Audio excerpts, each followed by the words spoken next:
Graça e paz, amados e amadas. Nós agora estamos em Êxodo capítulo 32, onde nós vamos ver aqui o bezerro de ouro. Nós vamos ver quando também o Senhor avisa Moisés que o povo lá se corrompeu e Moisés vai rogar a Deus por Israel. Moisés, quando desce do monte, vê a traição do povo ali e Moisés manda matar os idólatras. Lembrando que Moisés está no monte recebendo orientação do Senhor quanto ao tabernáculo, o desejo de Deus estar no meio do seu povo. E aí Moisés, ele fica lá o quê? 40 dias e 40 noites. Nesse percurso, o povo percebeu que Moisés estava demorando. E aí foi falar o quê?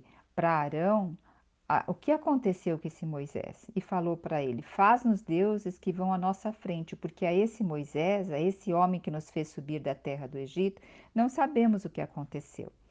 E logo nós já vemos no versículo 2 a atitude de Arão. Ele consentiu e orientou. Parece que não houve resistência nenhuma e mandou tirar os brincos de ouro das orelhas e trazer. E o povo todo trouxe os brincos e e Arão ali confeccionou aqui uma estátua em forma de um bezerro. E todo o povo clamou que aquela figura era o que? Dos deuses que tiraram eles da terra do Egito. Ó Senhor Jesus, diante dessa manifestação do povo, Arão ainda construiu um altar diante do bezerro de ouro e avisou ainda que no outro dia seria um dia de festa dedicada ao Senhor. Então, no outro dia, o povo levantou bem cedo, ofereceu holocausto, trouxeram sacrifício de comunhão e comeram, beberam, levantaram para se divertir. Então, nós vimos aqui do capítulo 1 ao capítulo 6, fazer um pouco de comentário sobre essa parte, né? Então, o povo percebeu o quê? Que Moisés estava demorando, devia estar passando várias coisas na cabeça dele. Ah, será que Moisés está vivo mesmo? Lá, o frio, como que vai ser? Será que ele isso, ele aquilo? Então, o que nós fazemos quando as coisas demoram a acontecer na nossa vida? Então, isso vale para uma reflexão nossa, né? Porque o nosso coração é enganoso. Então, que nós possamos sempre ver qual é o tempo de Deus para a nossa vida. E sabe que eu toco muito?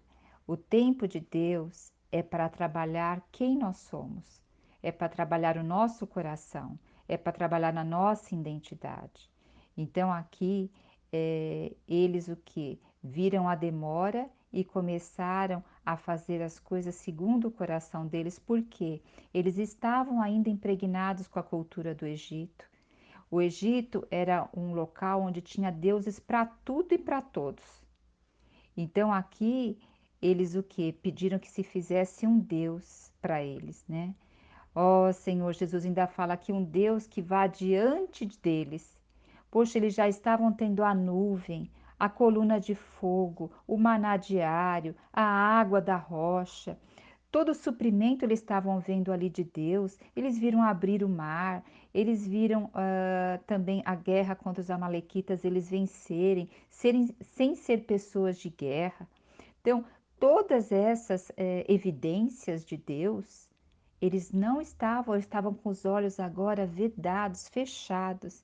E eles dizem assim: quanto a esse Moisés, é um desprezo, uma forma de desprezar. E outra coisa, eles estavam focando em quem? Em Moisés e não no Deus de Moisés.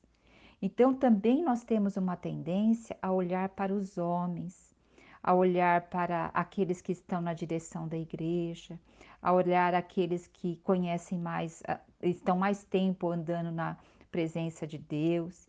E aí nós o que? Nos focamos neles em vez de focar em Deus. Quantas pessoas muitas vezes, ou até líderes cristãos, pecaram ou até saíram da presença de Deus e com isso várias outras pessoas pecaram juntos. Por quê? Porque estavam olhando para o homem, estavam olhando para a pessoa e não olhando para Deus. Então Deus não quer que nós olhemos para ninguém e simplesmente para Ele. Agora nós também vemos algo aqui que quando pressionaram Arão, a gente viu que não houve resistência de Arão, ele consentiu. Isso também tem que nos assustar, porque veja só, Arão era irmão de Moisés, o irmão mais velho, e ele foi boca por Moisés. Lembra que Moisés falou ao Senhor que não sabia falar, que tinha a língua pesada? Então, quem falava por Moisés, ali na presença de Faraó, na presença do povo, era Arão. Isso não garantiu que Arão fosse fiel e nem que ele não cedesse à pressão do povo, porque provavelmente Arão ali estava com medo do povo, também estava preocupado com o seu status perante o povo. Então, olha só como o nosso coração é extremamente corrupto e enganoso. Conforme eu estava lendo essa passagem, em vários momentos eu parei. Falei, Senhor, guarda meu coração, para que eu não venha pecar contra ti. Sabe, a gente olha, é tão fácil olhar aqui a história e condenar, criticar, mas eu, cada vez que eu vejo isso, eu percebo que meu coração não é longe deles. Se eu desviar o meu olhar, não me alimentar e permanecer em Cristo, eu vou estar susceptível a ter deuses no meu coração. Hoje, talvez a gente não tenha bezerros de ouro, mas tudo aquilo que está no nosso coração, que é maior do que Deus, é um ídolo. Então, um ídolo pode ser até o time de futebol, que eu brigo com todo mundo, o partido político, que eu brigo com todo mundo, o partidarismo que eu sou, do partidarismo X, da ideologia Y, isso tudo nos divide, né? E isso vai roubando o nosso coração. Hoje, a gente não tem, entre aspas, tempo de ler a palavra de Deus, mas tempo é questão de prioridade. Mas a gente tem tempo para ficar em redes sociais, assistir uma novela, assistir uma série, tempos para ficar conversando, mas tudo vai o que? Nosso coração ele se inclina para aquilo que nos agrada e nos dá prazer momentâneo. Então, quando a gente busca o prazer momentâneo, a gente não estrutura uma vida. Ó Senhor Jesus, que nós possamos ficar atentos para onde nosso coração se inclina. Isso também me faz lembrar de Abraão. O Senhor falava para Abraão e para Sara que eles iam ter um filho, que era o filho da promessa, o filho da aliança. E esse filho demorou-se por muitos anos. Abraão já tinha 100 anos e Sara tinha 90 quando teve Isaac. E depois de um período, o Senhor pediu para Abraão sacrificar Isaac, porque Isaac poderia estar se tornando um ídolo no coração de Abraão. Um filho tão esperado, um único filho. Olha a preocupação com um único filho tão esperado, o amor que tinha, o medo que tinha sobre aquela vida. E o Senhor o que? Ali verificou quem era maior no coração de Abraão. Era Isaac ou era o Deus? Então o Senhor, ele toda hora vai o que? Nos alertar quanto a isso. Então, que nós tenhamos esse cuidado, que ninguém possa se colocar maior do que Deus na nossa vida. E sabe que também problemas, muitas vezes os problemas nós colocamos eles maiores do que Deus na nossa vida. Muitas vezes nós giramos em volta do nosso problema. Nós andamos dia e noite em volta da nossa preocupação e da nossa angústia, deixando que ele também seja maior do que Deus. Nós devemos declarar aos nossos problemas a palavra de Deus, quem é Deus, quem somos nós na presença dele. Oh, que Deus guarde o nosso coração, né? Então aqui também nós vemos o quê? Que quando Moisés, outra coisa, o povo, eles já tinham recebido os 10 mandamentos de uma forma, quando oral, quando lá em Êxodo 19:20, quando Moisés esteve na presença do Senhor também lá no Monte Sinai, e Moisés desceu e falou para ele os 10 mandamentos.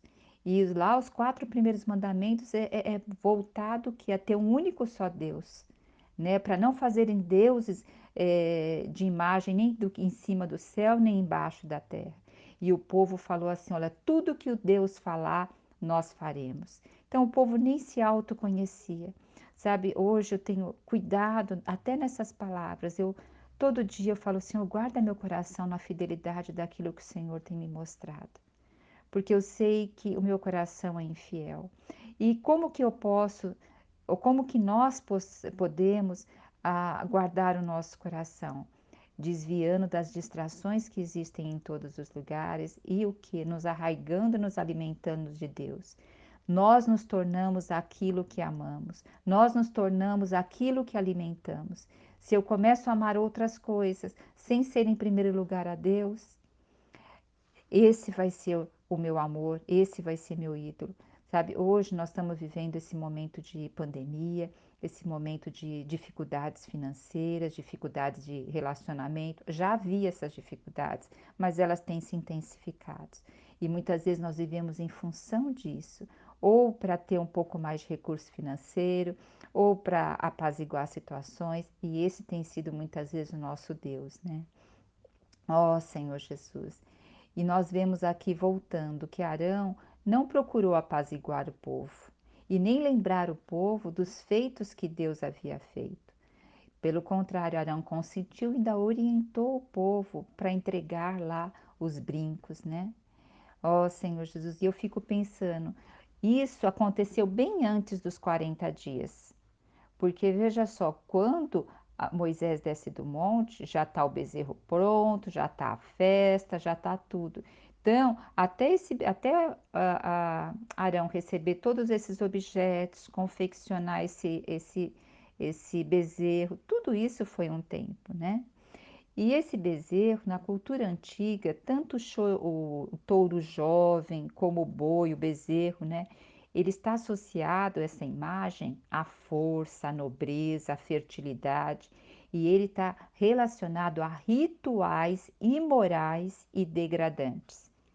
Então, aqui nós vamos ver que fala o quê?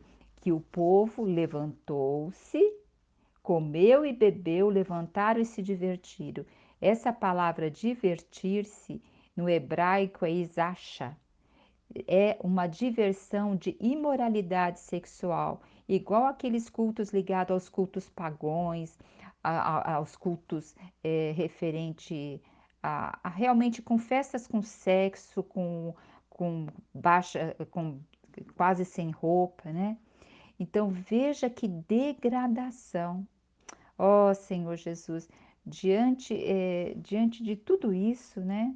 Diante de toda essa manifestação do povo, Arão ainda fez um altar e declarou que no outro dia seria festa.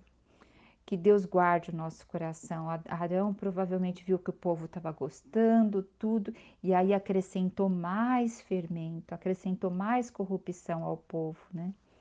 E agora nós vamos ver a partir do versículo 7 aonde diz que então Yahvé, Deus avisou Moisés lá, falou para Moisés lá no monte: Moisés, desce depressa, porque o teu povo, olha só, o teu povo, o Senhor já não podia nem chamar mais ele como o povo dele.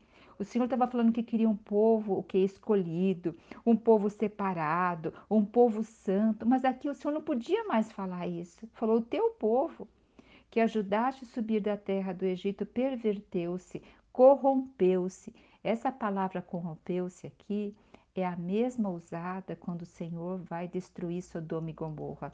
É a mesma palavra.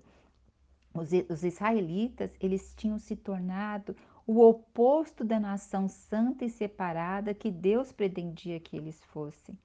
E o Senhor ainda fala para Moisés, fala: Moisés, com facilidade e rapidez, esse povo desviou do caminho e fizeram para eles um bezerro de metal, e estão oferecendo louvores, sacrifícios e proclamando em alta voz que aquele bezerro é o Deus que tirou eles do Egito.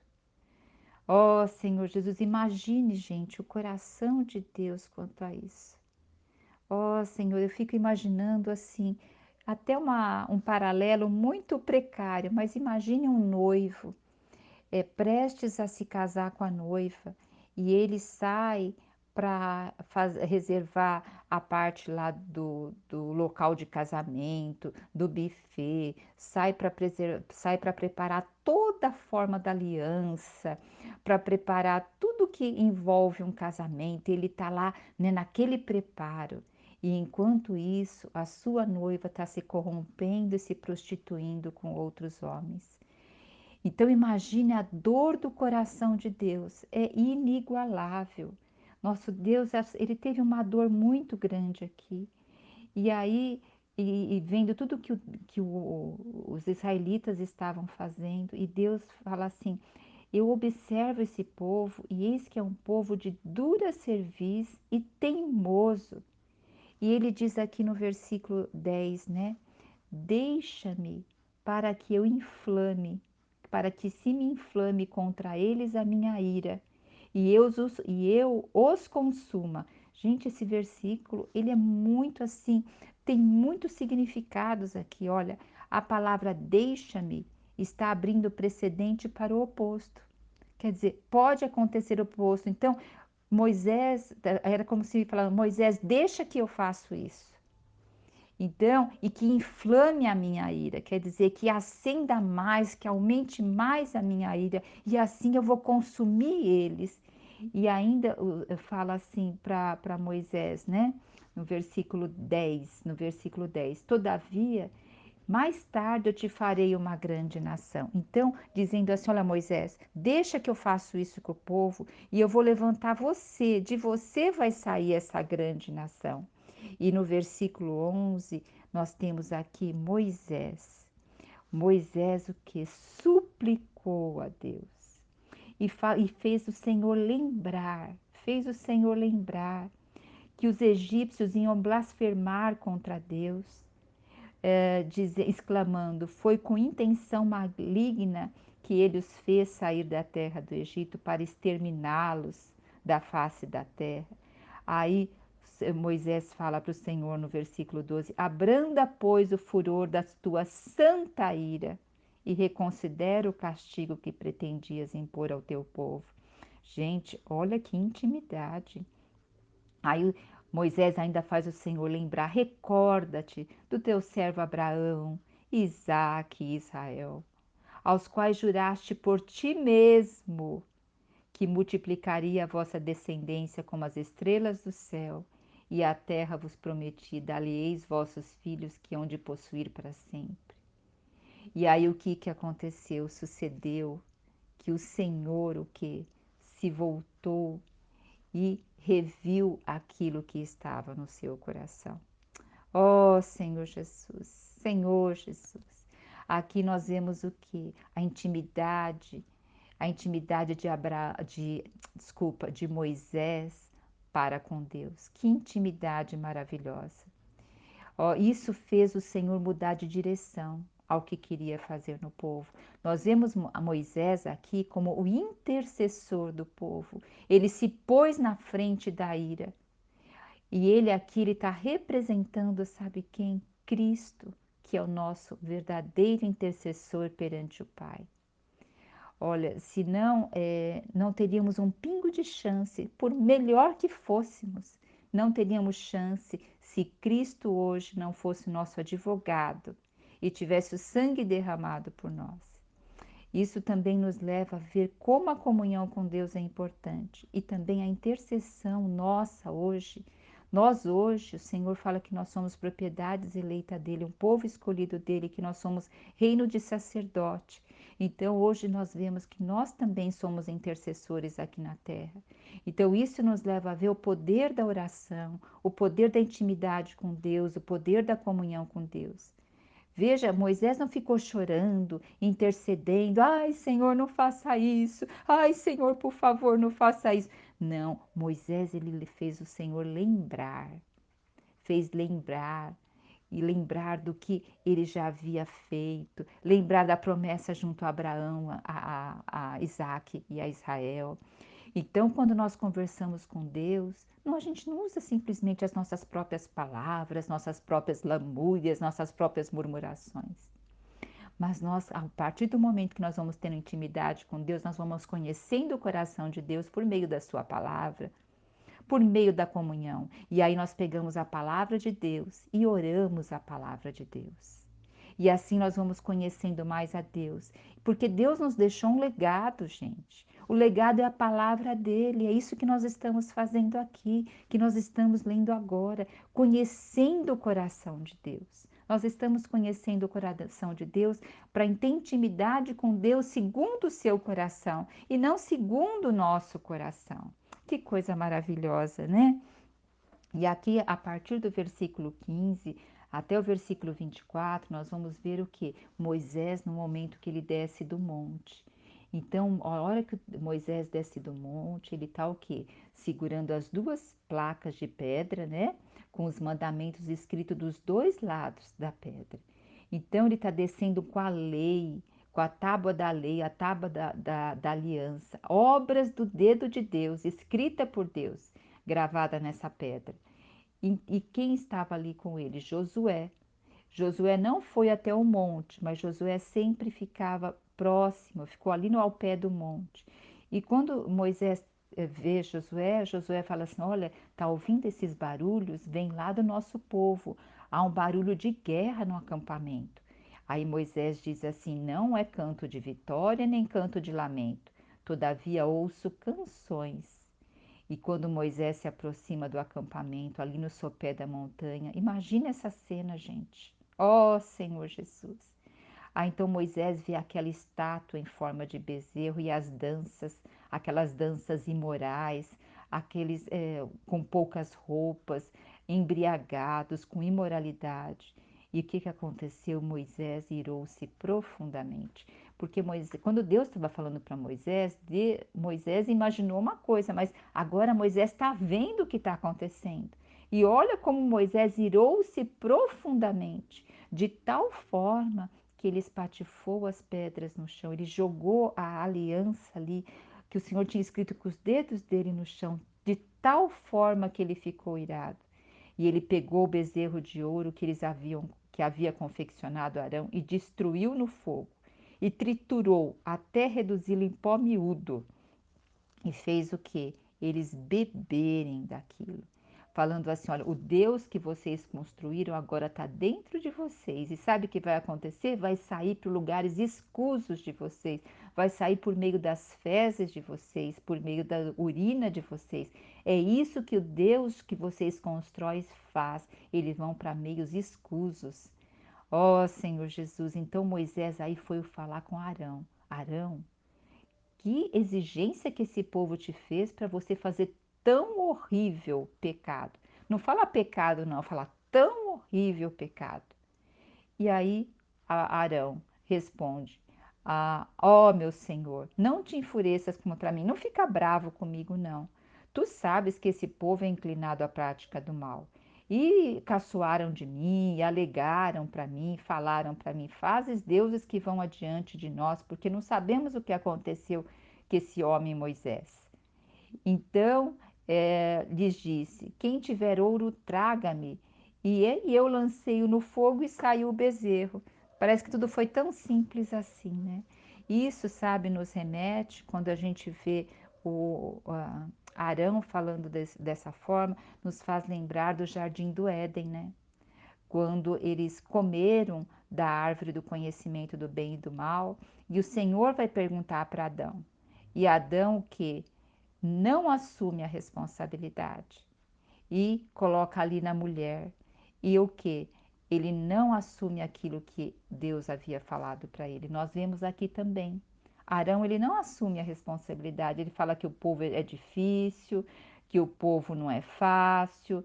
Então, ele foi incitado pelo povo e aí ele fez, lançou lá no fogo e saiu o bezerro de ouro. Parece até a história de criança, né?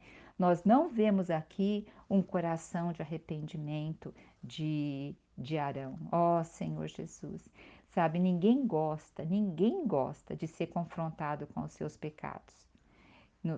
Acredito que todos nós já passamos por isso, de alguém chegar e nos confrontar com uma falha nossa.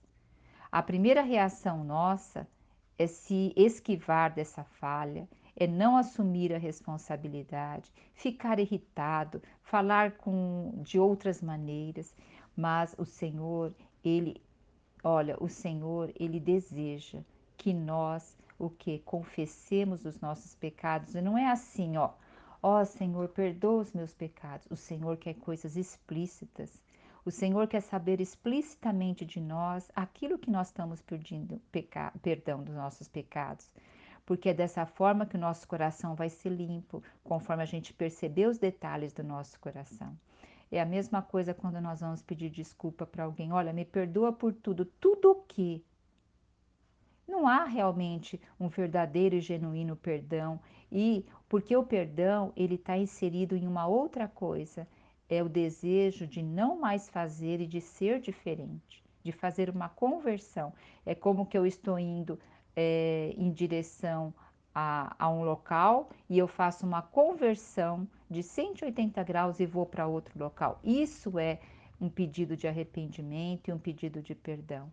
Que Deus ilumine o nosso coração e que nós sejamos mais específicos, tanto para Deus quanto para com o nosso próximo, né? Agora nós vamos ver o versículo a partir do 25, onde Moisés manda matar os idólatras. Então Moisés viu que o povo estava desenfreado, que Arão tinha deixado o povo à sua própria sorte e à sua própria vergonha, às próprias obras da carne e do coração. Então Moisés, o que? Moisés ficou de pé, versículo 26. Moisés ficou de pé no meio do acampamento e exclamou: Quem for de Yahvé, nosso Deus, venha até mim. De Yahvé, do Senhor, venha até mim. Então, quem foram até a Moisés? Todos os filhos de Levi reuniram-se em torno dele. Então Moisés deu uma ordem: agarra a sua própria espada e percorra o acampamento e mate a seu irmão, seu parente, seu amigo e seu vizinho. Olha só, a gente acha crueldade aqui, mas o mal ele tem que ser exterminado. Aqui está mostrando que o mal não dá para ficar junto com aquilo que Deus tem separado. E os filhos de Levi fizeram o que foi mandado. E aí Moisés, o que no versículo 29 diz: Hoje passaste pela prova de matar os vossos próprios filhos e irmãos, e dessa maneira vos consagraste como sacerdote ao serviço de Yahvé. Então, a partir desse momento, a tribo de Levi, que vai ser escolhida para ser agora sacerdotes. Então, porque veja só, nós vimos que quem vai ser sacerdote agora vai ser Arão e seus filhos, só que eles não têm ciência disso. Moisés estava lá no monte. E quem vai também estar a serviço de todo o trabalho ali, fora do tabernáculo, mas que vai ter que ajudar em todos os aspectos, vai ser a tribo de Levi. E quem vai suceder depois os sacerdotes vai ser a tribo de Levi, porque eles aqui ficaram aqui a favor de Deus. Então a eles foi dado esse trabalho, tá? E o que nós vemos agora? Moisés suplica outra vez a Deus a partir do versículo 30, né? Então, no dia seguinte, Moisés avisou o povo: Vós cometeste uma falta muito grave. Contudo, eu vou subir a Yahvé, o Senhor, e buscar o quê? Uma expiação, o perdão para o vosso pecado. Então, retornou Moisés lá à presença de Deus. Então, foi lá Moisés novamente, subiu ao monte e falou com Deus, né? E confessou a Deus que esse povo havia cometido um grande e horrível pecado ao confeccionar um Deus de ouro. E aí Moisés falou: Eu rogo a tua misericórdia, Deus, que lhe perdoes o pecado desse povo. Caso contrário, risca-me, rogo-te do teu livro sagrado que escreveste. Olha só, Moisés colocou a vida dele a favor do povo. Olha que coração de intercessor.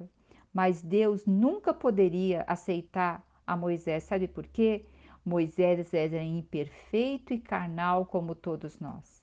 Somente de um Deus pôde aceitar que se colocasse à frente do povo. Sabe quem foi? Jesus Cristo, o homem perfeito.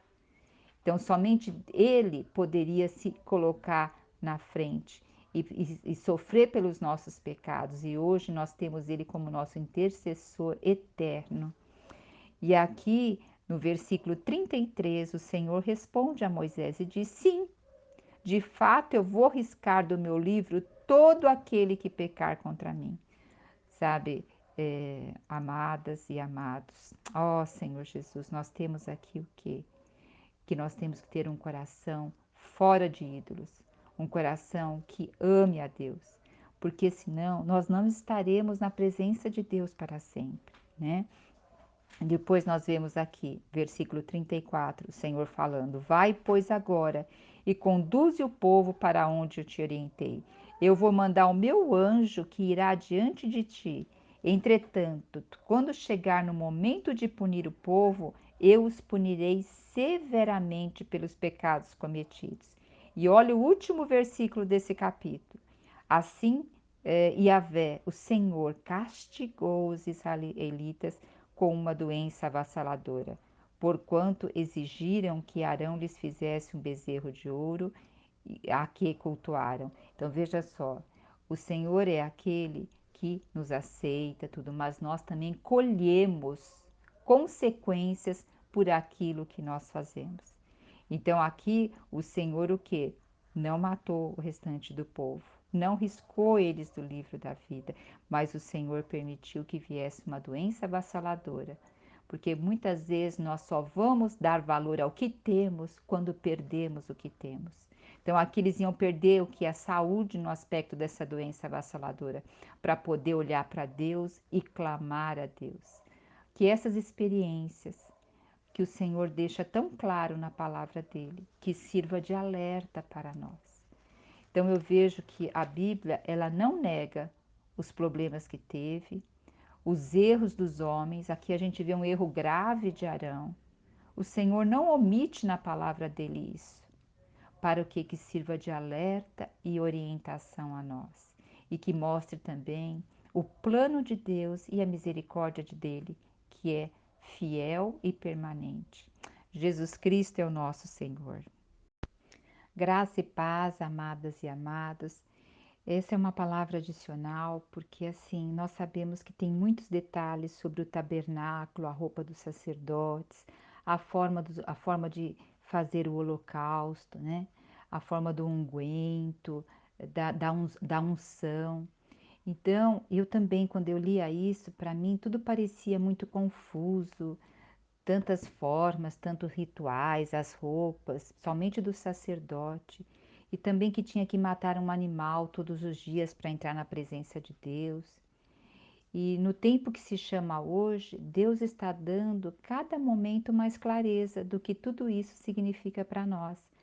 A cada leitura que nós vamos fazendo, a cada momento que o Senhor vai falando a sua palavra, vai ficando mais claro o mover de Deus, a forma que Deus quer se revelar ao nosso coração. Para algumas, para alguns pode ser que já conheçam bem essa palavra, outros pode ser que estão tendo contato a primeira vez com essa palavra. Eu já tive contato algumas vezes com essa palavra, mas não nessa profundidade, não nesse parar e meditar na presença do Senhor. Então, para mim, parece que o Senhor está desvendando, abrindo o céu de forma diferente, né? E tudo isso, sabe que nos faz lembrar também?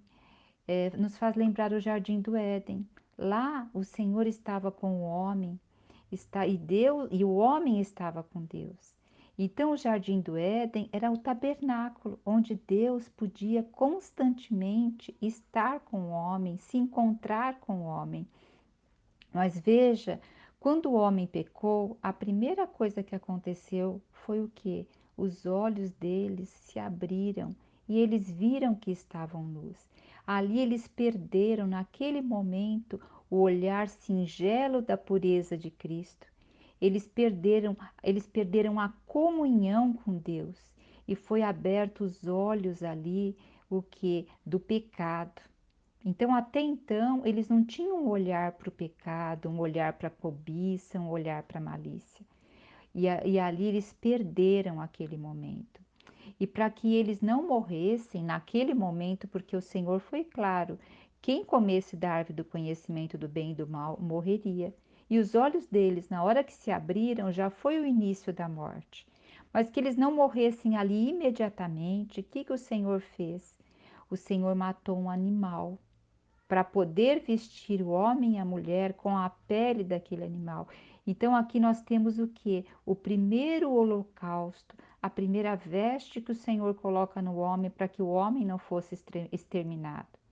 E outra coisa que nos chama a atenção é que o homem e a mulher, ao serem indagados pelo que eles fizeram, eles não tomaram a responsabilidade dos seus atos e muito menos se arrependeram.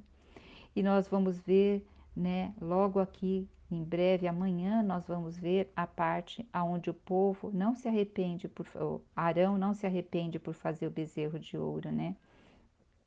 Então, temos que não, o que que nós vemos aqui? Que a consciência do homem, ela se torna insensível, insensível ao pecado, insensível ao arrependimento, a se apresentar com o coração arrependido na presença de Deus. Então, o que que o Senhor fez com o homem? Expulsou eles do jardim do Éden, expulsou eles da presença de Deus, do encontro com Deus.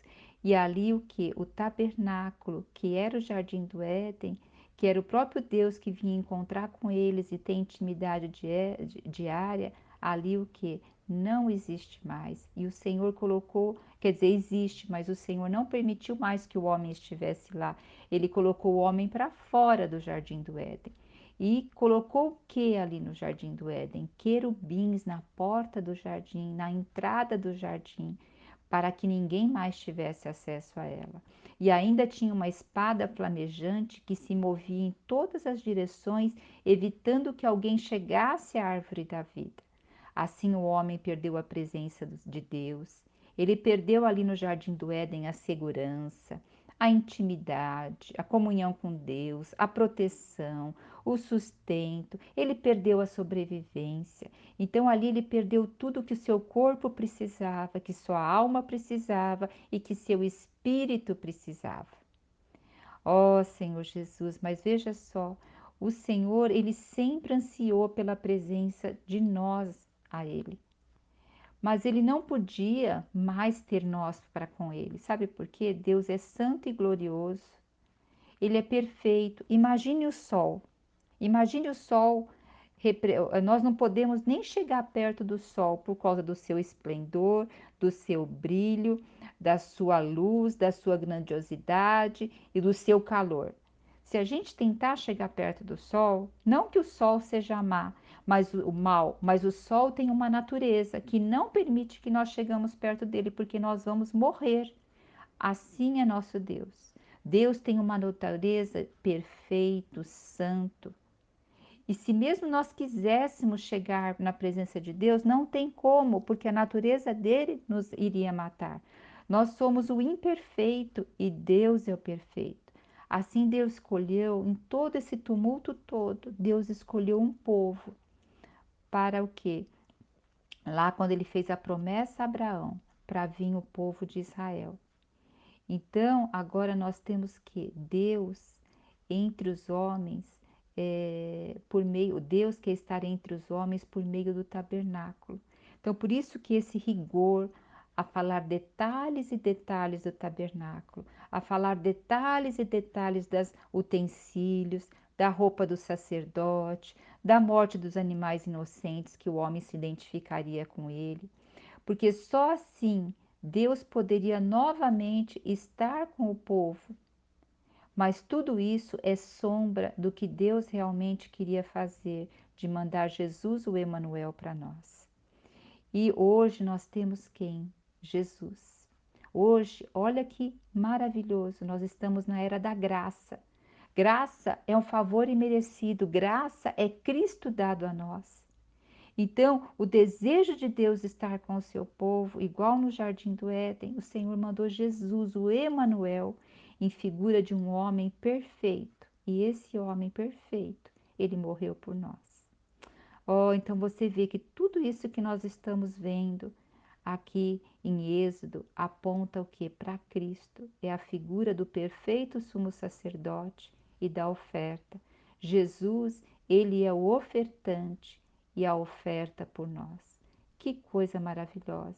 Contudo, nós devemos realçar uma coisa extremamente importante. Nós estamos na era da graça. Mas a era da graça vai acabar. Então nós temos que atentar nosso coração. Lembrar o que? De invocarem o nome do Senhor enquanto Ele está perto, enquanto nós podemos achá-lo. A Bíblia é bem claro dizendo isso, invocai o Senhor enquanto Ele está perto.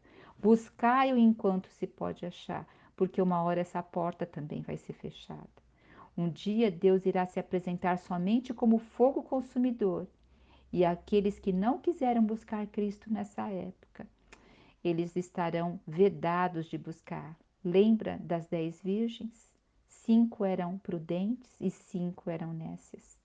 E quando o noivo chegou, a porta se fechou e elas não tiveram como entrar. Então vamos aproveitar agora, né? Aleluia, porque estamos no momento da graça. E se recebermos Jesus Cristo como nosso Salvador, como nosso Redentor e Pastor das nossas almas, vai nos ser permitido ser o tabernáculo de Deus. Isto é, o Senhor Jesus, o Espírito Santo, vem morar dentro de nós e nos leva o que? A comer da árvore da vida, que é a sua própria palavra, e da gente ter comunhão com Ele. Isso é a graça. Isso que significa o tempo da graça.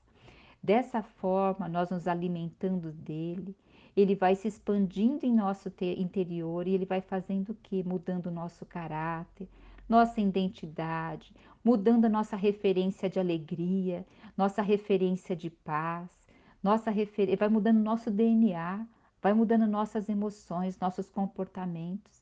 E assim, a cada dia, nós vamos ficando mais parecidos com Ele. E de coisas que nós gostávamos de fazer, que nos dava alegria, de repente não tem mais significado para nós.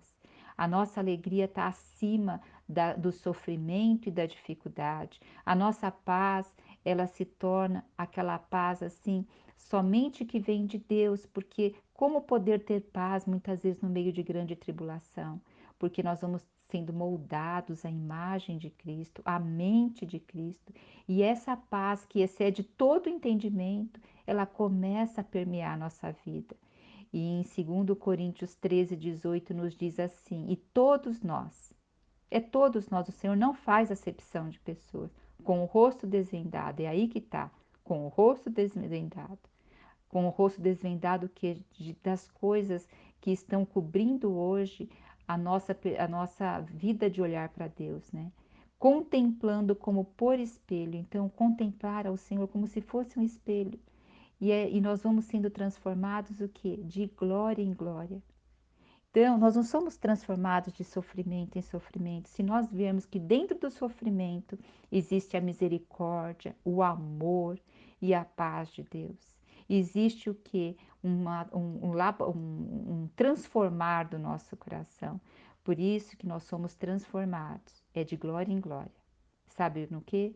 Na sua própria imagem, na própria imagem do Senhor, como pelo Senhor, o Espírito. Então, que não fiquemos ansiosos se nós estamos entendendo tudo que está sendo falado do tabernáculo. Eu também não entendo a grande parte, mas tenha esse sentimento que hoje o Senhor tabernaculou entre nós e deseja estar dentro do nosso espírito e se expandindo para nossa alma e para o nosso corpo. Jesus Cristo é o nosso Senhor.